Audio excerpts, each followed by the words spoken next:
buenas tardes ya a todos y todas.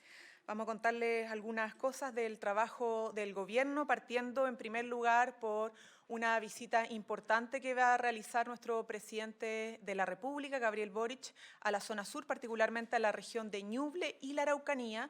Particularmente en Ñuble va a hacer una visita para la inauguración de una comisaría, la comisaría de Quirihue, algo que ha estado pendiente hace bastante tiempo en la comunidad.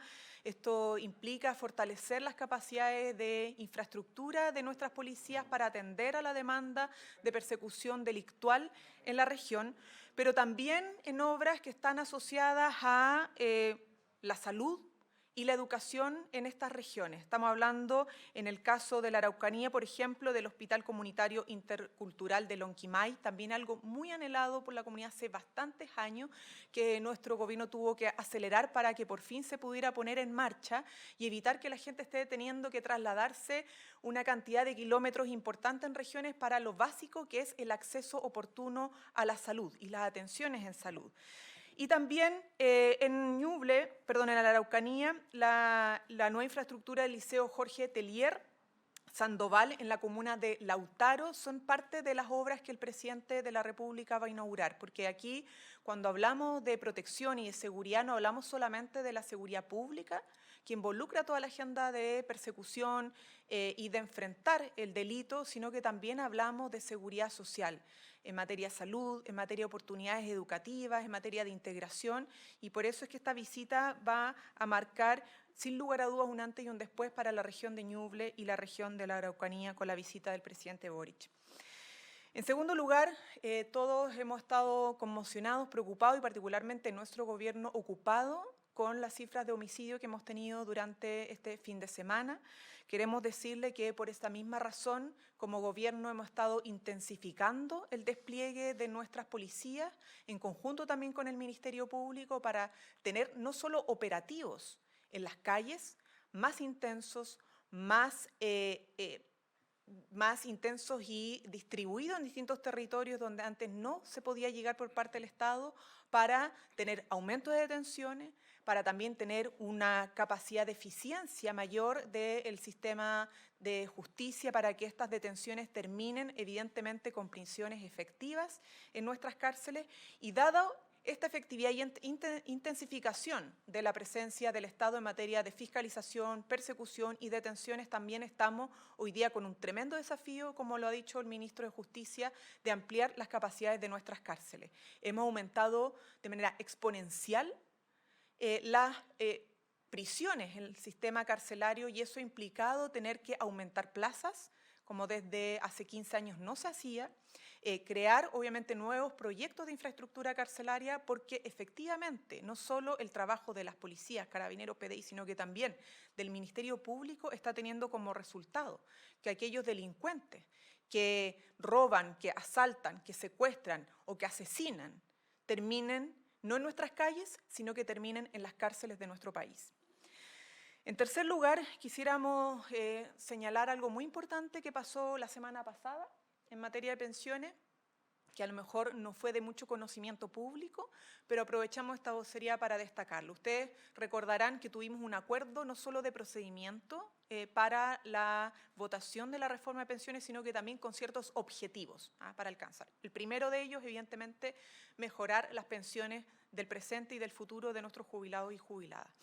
Pero en este procedimiento ya acordado se logró el primer paso, que fue aprobar ad referéndum lo que tiene que ver con el seguro de lagunas previsionales. Estamos creando un elemento importante de la reforma previsional para asegurar que aunque se tengan lagunas durante la historia laboral de nuestros trabajadores y trabajadoras, esas lagunas no terminen impactando como han impactado hasta el día de hoy en las pensiones de nuestros jubilados y jubiladas. Y eso es un avance importante que se logró en el Senado y que, por cierto, queremos que sea ratificado durante el mes de enero, donde debería sellarse finalmente toda la reforma previsional. Sobre eso y más detalles podrá comentarles el ministro de Hacienda, que me acompaña en este momento.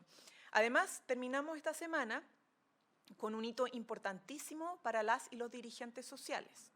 Esto a lo mejor tampoco es muy conocido por la ciudadanía, pero estamos en el mes de las dirigencias sociales. Las dirigencias sociales en nuestro país han jugado un rol clave en la construcción de la democracia. Hemos tenido además un aumento de la participación en organizaciones sociales durante los últimos años, particularmente post-pandemia, que han solicitado personalidad jurídica nueva o que han pedido renovar personalidad jurídica. Van desde organizaciones de jóvenes, de niños, niñas y adolescentes, hasta organizaciones de adultos mayores, en el ámbito de la seguridad, en el ámbito de la cultura, en el ámbito del deporte, en el ámbito de la ciencia, en el ámbito de la salud, en el ámbito de los cuidados. Y este viernes no solamente vamos a reconocerlas, sino que vamos a destacar los avances que como gobierno, liderado por el presidente Boric, hemos tenido en el lazo del Estado con las organizaciones sociales existentes en nuestro país. Medidas que hemos implementado en estos años, ¿cierto? Pero también medidas que vamos a seguir trabajando junto con las organizaciones para fortalecer la participación, el diálogo político y social y, por cierto, la democracia.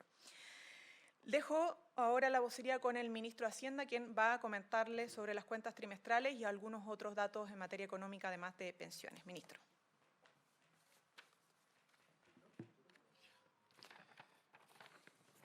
Muchas gracias, ministra, y muy buenas tardes a todos y a todas. Esta mañana el Banco Central dio a conocer las cuentas nacionales trimestrales para el segundo trimestre del 2024, más la actualización de las cifras para el primer trimestre. En estas cifras, como sabemos, lo que se muestra es que la actividad en el segundo trimestre respecto del segundo trimestre del año anterior se expandió en 1,6%, para la actividad total, y para la no minera creció del orden del 1%.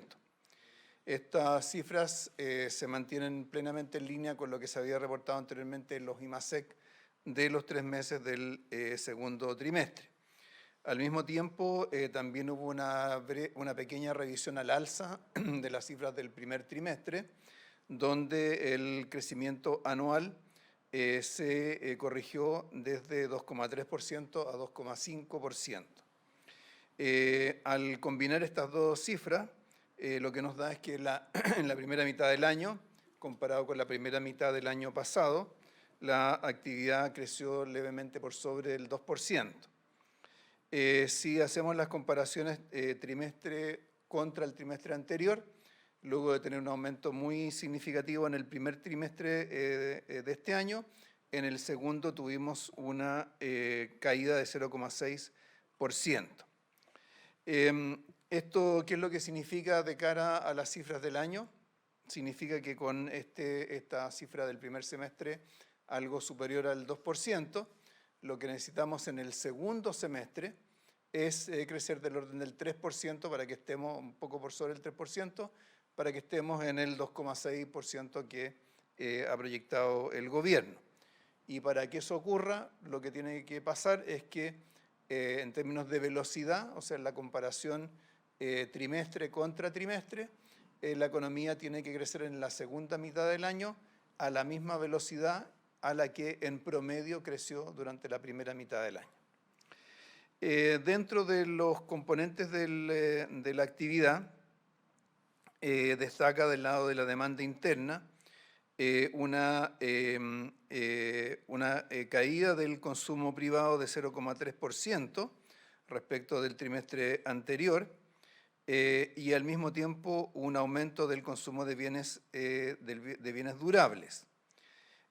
Por otra parte, la formación bruta de capital fijo tuvo en la variación anual una caída de 4,1%, pero en la variación trimestral tuvo un incremento de 1,4%.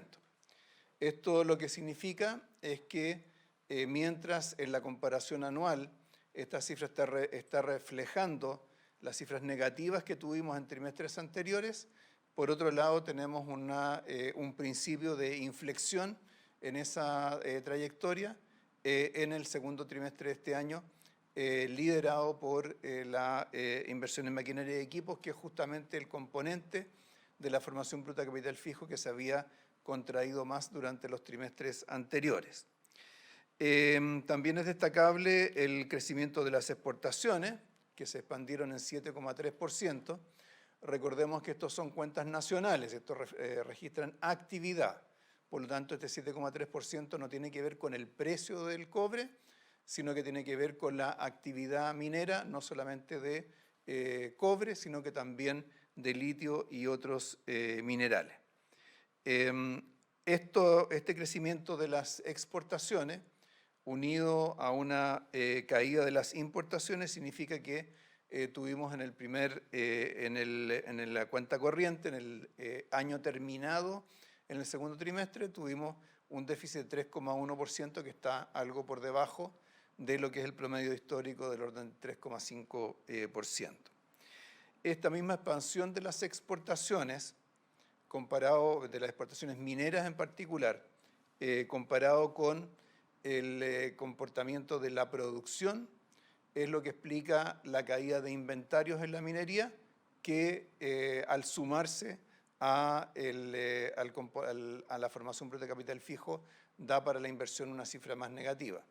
Pero en el fondo lo que está reflejando es algo positivo, que es en el fondo que las exportaciones están creciendo más que la producción, y eso sin duda va a ir seguido de una aceleración también de la producción en los trimestres próximos, lo cual ratifica, ¿cierto?, lo que hemos planteado en términos de composición de la actividad económica durante este año, en la cual vamos a tener un crecimiento de la minería que va a ser significativo y que va a contribuir a situar el crecimiento de la economía en torno al 2,6%, como es la cifra que hemos citado. Entonces, esto como resumen de las cuentas nacionales trimestrales que se dieron a conocer hoy día.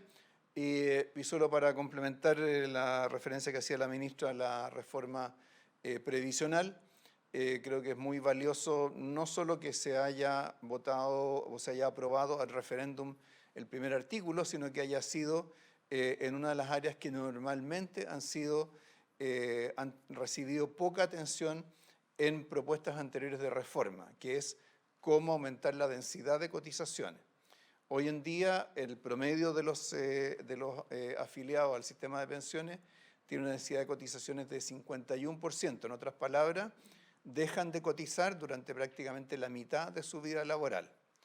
Eso, por supuesto, con eso los fondos que se van acumulando son mucho menos.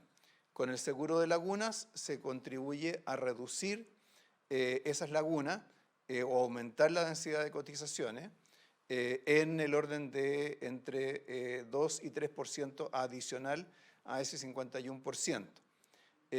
No es la única de las medidas que están orientadas a aumentar la densidad de cotizaciones.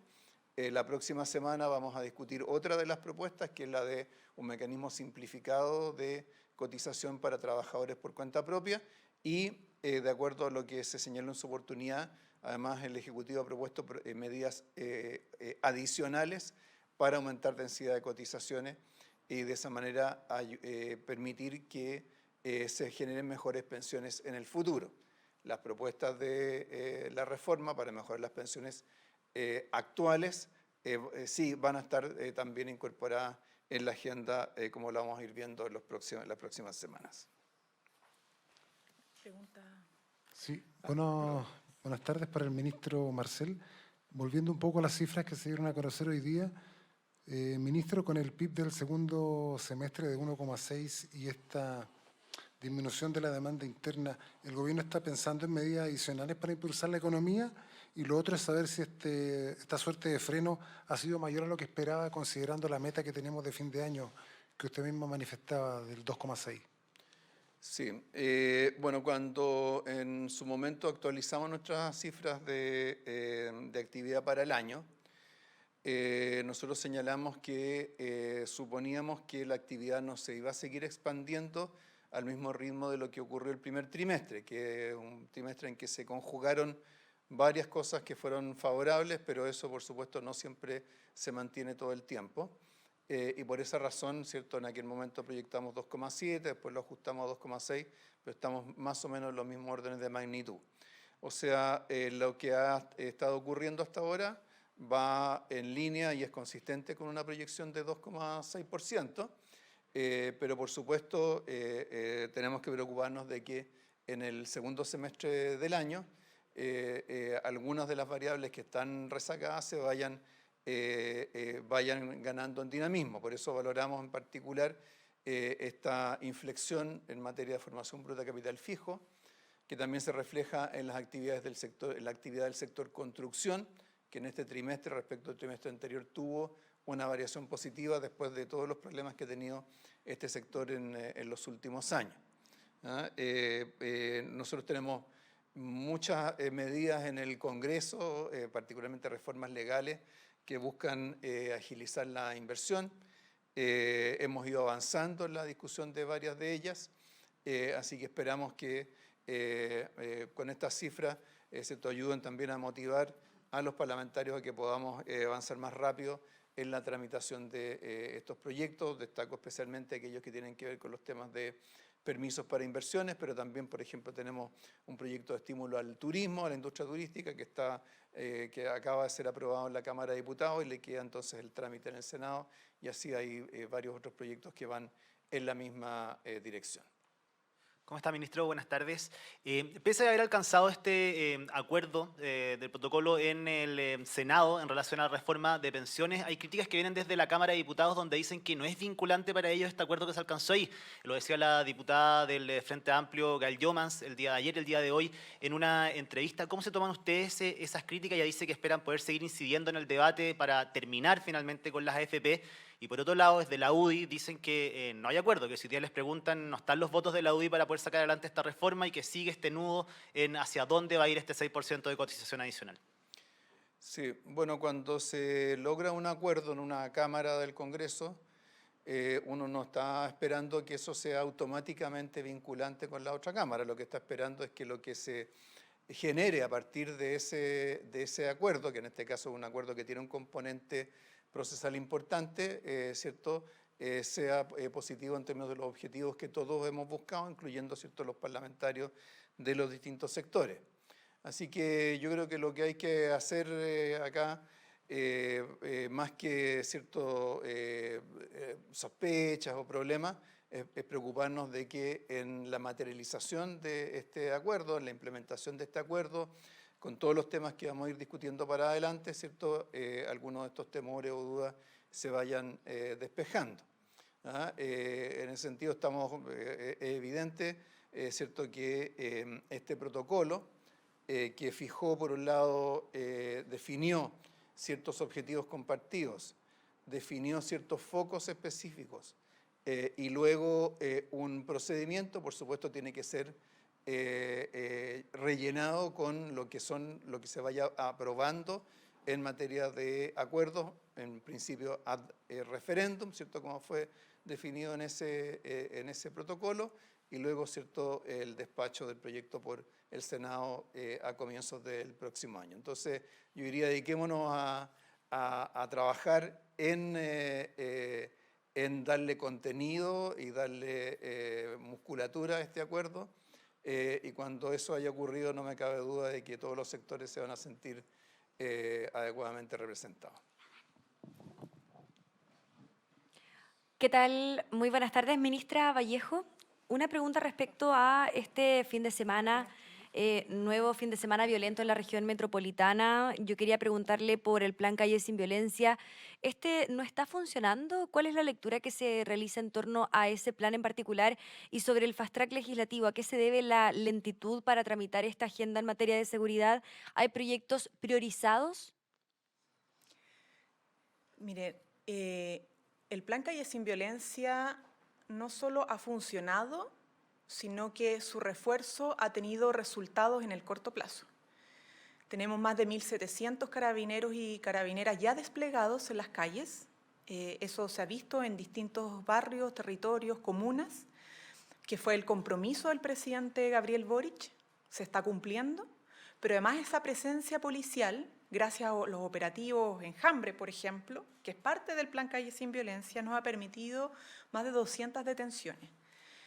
Esto demuestra que el plan debe continuar haciendo su trabajo con este reforzamiento. Estamos hablando de un plan 2.0 de Calle Sin Violencia y hay que seguir desplegándolo para justamente poder seguir teniendo más y mejores resultados. Aquí hay varios elementos. la presencia policial, la presencia coordinada de nuestras policías, porque ya no se distribuyen aisladamente, sino que en grupos para fortalecer la presencia, los operativos, las fiscalizaciones y los controles, entre otras cosas, ¿no? Y esto va complementado además con otras medidas que tanto el presidente como la ministra del Interior anunciaron en su momento, que era el reforzamiento del Plan Calle Sin Violencia, uno, pero también, por ejemplo, los operativos de control migratorio dentro de las ciudades y regiones de nuestro país, particularmente en la región metropolitana, desarrollados por la Policía de Investigaciones, como también, recordémoslo, actualizaciones a la legislación para justamente poder seguir fortaleciendo las capacidades del Estado en aquellas áreas donde todavía no tenían capacidades legales para poder hacerlo. Del Fast Track nosotros hemos sacado, bueno, ustedes saben, también junto al Congreso una cantidad histórica de proyectos que ya son ley, y hay otra importante que todavía está en el Parlamento avanzando y esperamos obviamente que se puedan ir despachando con sentido de responsabilidad, con diálogo y con acuerdo para que sean sostenibles en el tiempo. Una de esas es el Ministerio de Seguridad Pública. Ustedes saben que el presidente lo ha fijado como una de las primerísimas prioridades porque además la ciudadanía también lo ha demandado. Es una de las políticas públicas que nos va a permitir contar con un ministerio no solo ya experto, sino que también con dedicación exclusiva a las materias, a los temas de seguridad, y eso ha ido avanzando bastante bien. Y por otro lado, que también es algo que ha involucrado incluso al Ministerio de Hacienda, los proyectos de inteligencia, la inteligencia del Estado, pero también inteligencia económica, que abordan, entre otras cosas, junto con lo que ha hecho el pacto fiscal en el cumplimiento tributario, el levantamiento del secreto bancario. Eso también se ha ido logrando acuerdos importantes. Entonces nosotros esperamos que esto siga avanzando con celeridad. Siempre es bueno avanzar más rápidamente, pero también con los acuerdos necesarios para que terminemos cumpliendo con buenas leyes y buenas, por lo tanto, políticas de Estado en materia de seguridad, no solo para este gobierno, sino que para todos los gobiernos que vengan. Pero ¿a qué se adjudica la lentitud de esta agenda, en particular de este Fast Track 2.0 en relación al primero, que fue más rápido, ¿no es cierto? Y sobre el tema del Plan Calle Sin Violencia, ¿cuál es la evaluación que hacen desde el gobierno respecto a estas medidas que tienen por objetivo precisamente disminuir la cantidad de homicidios, que es lo que hemos estado observando en los últimos fines de semana? Bueno, los balances de homicidio, ustedes saben, parto por la última pregunta, tenemos ya una institucionalidad coordinada por primera vez en la historia para entregar cifras unificadas de los homicidios que se dan cada cierto periodo, ¿no? Particularmente en las cifras anuales o incluso trimestrales. Y eso se ha logrado gracias a una gestión importante que se ha hecho desde el gobierno para que la información que se entrega desde el Ministerio Público, si la Fiscalía, el Ministerio Público en particular, tanto como la PDI, Carabineros, entre otras instituciones, tengan una mirada común y se entregue un solo balance. El balance de eso, el último lo tuvimos hace algunos meses atrás y obviamente cuando tengamos el siguiente balance de Estado interinstitucional podremos ir evaluando si es que logramos disminuir, o sea, estabilizar, congelar o disminuir la tendencia al alza que se estaba produciendo en los homicidios, particularmente en la región metropolitana, gracias a las medidas que estamos implementando. El último balance nos señaló que a nivel nacional se había logrado romper la tendencia al alza y eso fue una muy buena noticia, con excepción de la región metropolitana y un par de regiones más, ¿no? Entonces, en el próximo balance vamos a ver cómo estamos logrando que las medidas implementadas tengan un efecto particularmente en la metropolitana. Pero lo que les estoy tratando de decir es que, de todas maneras, las medidas que estamos implementando, más allá de la evaluación final respecto al homicidio, están teniendo resultados en materia de detenciones, en controles pendientes, en controles de detenciones pendientes, ¿no? Y por lo tanto está avanzando no solo la labor de las policías con estos operativos, sino que también de la justicia en lo que es garantizar que no haya impunidad frente a estos delincuentes. Y sobre lo anterior, bueno, nosotros le hemos puesto urgencia al segundo fast track legislativo, evidentemente que el primero avanzó mucho más rápido que este, pero este está avanzando de todas maneras, ¿no?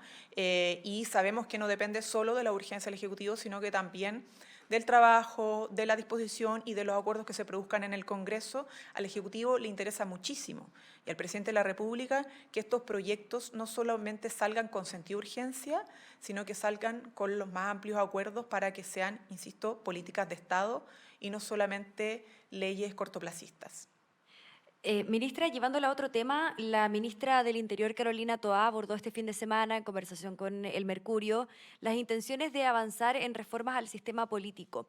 La pregunta es cómo se busca viabilizar esto, tomando en cuenta también que se estaba esperando un acuerdo por parte de los partidos políticos que todavía no llega. ¿Se ve viable esa intención?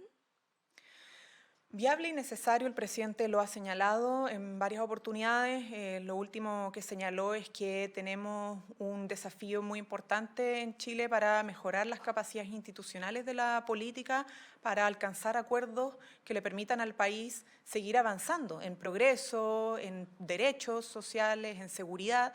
Y por lo tanto, esto es un tema que evidentemente ha movilizado al Ejecutivo y ha quedado particularmente radicado este diálogo político en el Ministerio Secretaría General de la Presidencia, donde se han sostenido distintas conversaciones, obviamente porque lo que se requiere acá es responder con los más amplios acuerdos a un cambio en el sistema político que nos permita superar los niveles de fragmentación o contribuir más bien, no somos ingenuos en eso, pero contribuir a superar los niveles de fragmentación que tenemos hasta el momento. Entonces, no se puede responder de manera fragmentada y sin acuerdo a un problema de fragmentación, ¿no? Tenemos que tener los mayores acuerdos y en eso ha estado trabajando el ministro Álvaro Elizalde con parlamentarios y obviamente con los partidos políticos del oficialismo y de la oposición.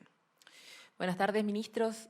Ministra Vallejo, en este contexto de sucesivos homicidios que se vuelven a dar en un fin de semana, dirigentes del oficialismo como la senadora Paulina Bodanovich han emplazado al presidente Gabriel Boric, o lo han instado más bien, a asumir un rol más activo en materia de seguridad y a encabezar la política contra la acción criminal, puesto que decía que de reuniones ya estaban cansados. En este contexto también han habido autoridades que han vuelto a exhortar al Ejecutivo por inclinarse por el despliegue de militares para poder robustecer el control del orden público. ¿Qué dice la política que relevaba usted del gobierno en materia de seguridad con estas dos consideraciones? Una, de que se echa en falta un rol más activo del presidente y dos, que no se ha logrado sofocar esta petición por el despliegue militar.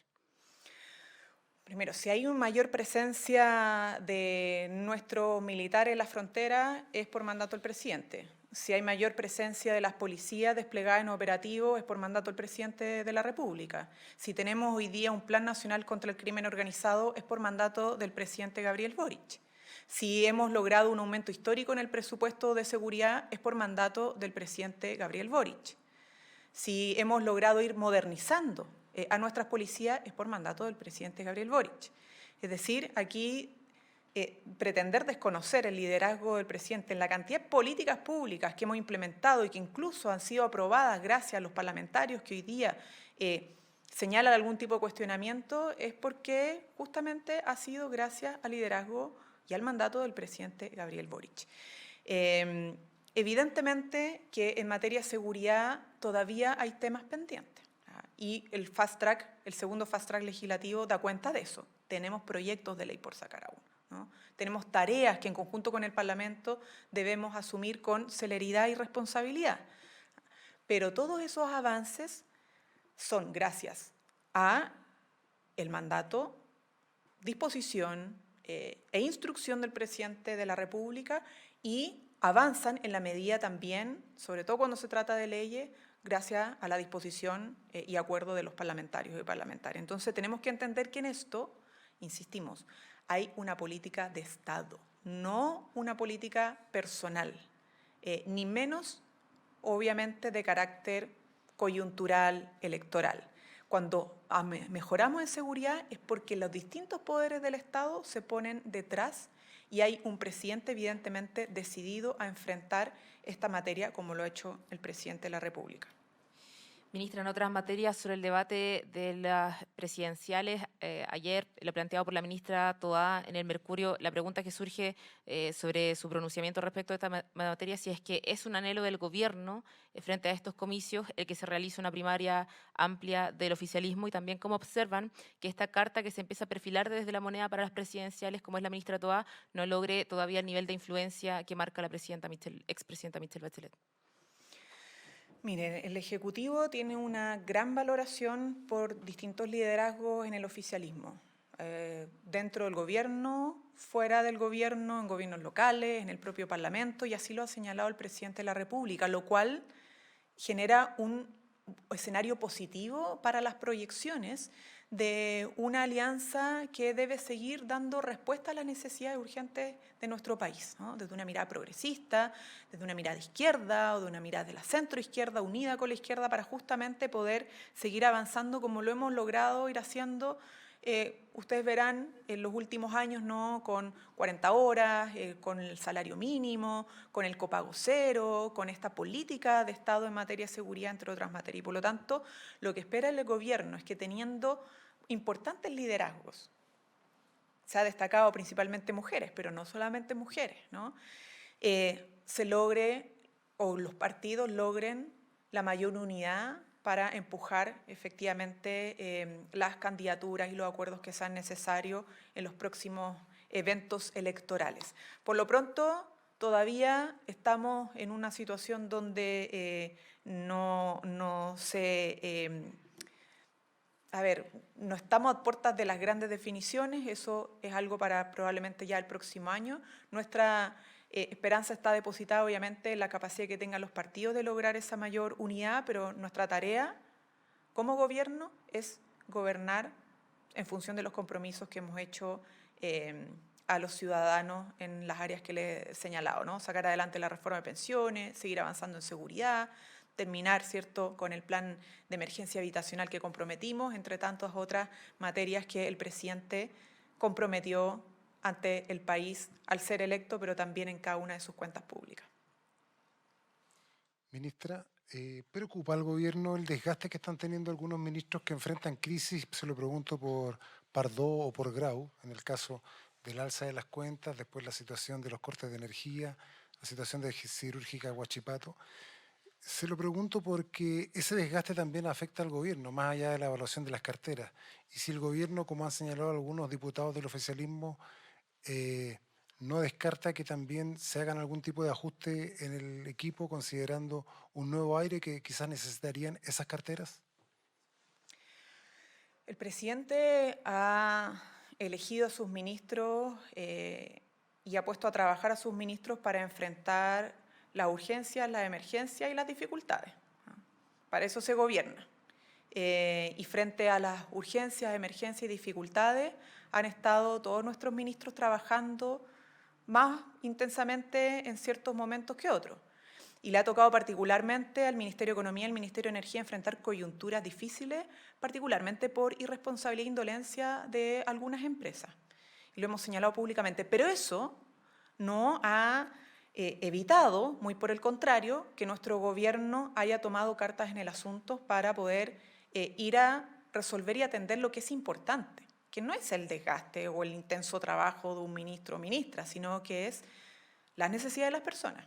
Y hoy día tenemos a nuestro ministro de Economía trabajando en lo importante, que es el plan de contingencia para poder atender a aquellos más de 20.000 trabajadores y por lo tanto familias que en la región del Biobío están actualmente sin saber qué va a pasar con su futuro laboral por el cierre de Huachipato. O, por ejemplo, en hacer justicia ante los incumplimientos de Enel u otras empresas por la falta de suministro eléctrico después de un sistema frontal importante que tuvo la región metropolitana y otras regiones de nuestro país.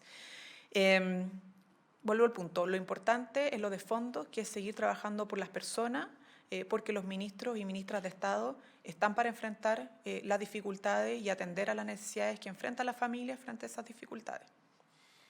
Ministra, buenas tardes. Respecto del acuerdo oficialista por las municipales, el presidente del Partido Comunista señaló que se puede evaluar el apoyo a candidatos independientes fuera de pacto si son más competitivos. Los liberales y Acción Humanista también apoyan esta idea, mientras que la presidenta del Partido Socialista y los radicales han dicho que nunca se analizó esta posibilidad y que espera que no se abra un nuevo flanco. Aunque sea una discusión de partidos, el presidente ha pedido la unidad de la coalición. ¿Espera que en este caso la unidad se refleje respetando la palabra empeñada de apoyar a los candidatos del pacto? Mire, nosotros valoramos que los partidos oficialistas hayan logrado, en primer lugar, inscribir candidaturas con acuerdos amplios. El resto de las señales por la prensa o posibles tensiones es algo que los partidos tienen que resolver en el marco, obviamente, de la importancia que tiene sostener la unidad con las diferencias o diversidades que se tengan, ¿no? Y en eso nosotros no podemos intervenir en las conversaciones que puedan tener los partidos, ya sobre una base obviamente importante que lograron, que es tener una unidad en la inscripción de las candidaturas. El resto tendrá que resolverlo según las situaciones particulares y esperamos obviamente que esas conversaciones se produzcan. ¿No afecta al gobierno respecto de las constantes diferencias y lo que llamaba también la presidenta del PS a no abrir otro flanco más? No, eso son temas de los partidos que tienen que resolver los partidos. Nuestro gobierno está trabajando en las tareas que tiene en materia de gestión, de seguridad, de reforma de pensiones, como lo decía anteriormente. En eso está centrado y ocupado nuestro gobierno. ¿Cómo está, ministra? Buenas tardes. Buenas tardes. Ministra, hace pocos minutos le quería consultar esta información que es de último minuto. A través del Ministerio del Interior se conoció que se emitió una orden de expulsión del comunero Facundo Jones Wala, quien recuperó su libertad tras una orden de la Corte Suprema. Le quería consultar si tiene antecedentes acerca de esto. Y lo otro, ministra, le quería consultar también acerca de las declaraciones del presidente del Partido Comunista, Lautaro Carmona, quien se contactó con el subsecretario de Justicia, Jaime Gajardo, porque no le parecían los regímenes de visitas del alcalde Jadwe en la cárcel. ¿Cómo ve el gobierno esta situación? O sea, sobre informaciones de último minuto prefiero no pronunciarme. Obviamente los antecedentes podrá darlo la autoridad correspondiente. Sobre lo segundo, diría dos cosas. Uno, el sistema de prisión preventiva hoy día tiene protocolos y reglamentos. Sería importante que si se detecta, por ejemplo, incumplimientos, se establezcan obviamente las denuncias correspondientes para que todo régimen de visitas o régimen de implementación de las prisiones preventivas se cumpla según lo establece la norma, ¿no? Ahora, en el tema más de fondo, y el ministro de Justicia lo ha señalado, quien está a cargo del tema penitenciario en particular, en Chile hace años que tenemos un uso excesivo de las prisiones preventivas, y esto no es una crítica a algo particular del Poder Judicial, pero es una realidad que se ha constatado por parte del Ministerio de Justicia, y de realidad de la cual obviamente además se ha hecho cargo el Ministerio de Justicia, lo decía anteriormente, no solo por el tema de las prisiones preventivas, sino porque hoy día tenemos además muchas más personas presas en las cárceles que lo que teníamos antes del 2022. O sea, la tasa de crecimiento de encarcelamiento en nuestro país, por condenas además establecidas, no estoy hablando de las prisiones preventivas, sino que condenas ya establecidas por la justicia, es muy alto. Entonces, aquí hay un tema del cual, obviamente, en lo de fondo, el Ejecutivo se ha estado haciendo cargo y por eso también el Ministro de Justicia, en sus conversaciones con el Parlamento, ha solicitado que el Congreso ayude en materia legislativa a ponerle un pie en el acelerador a la construcción de nuevas cárceles y nuevos módulos de cárceles en nuestro país, bueno, a lo largo y ancho de nuestro país. Bien. Muchas gracias. Gobierno de Chile.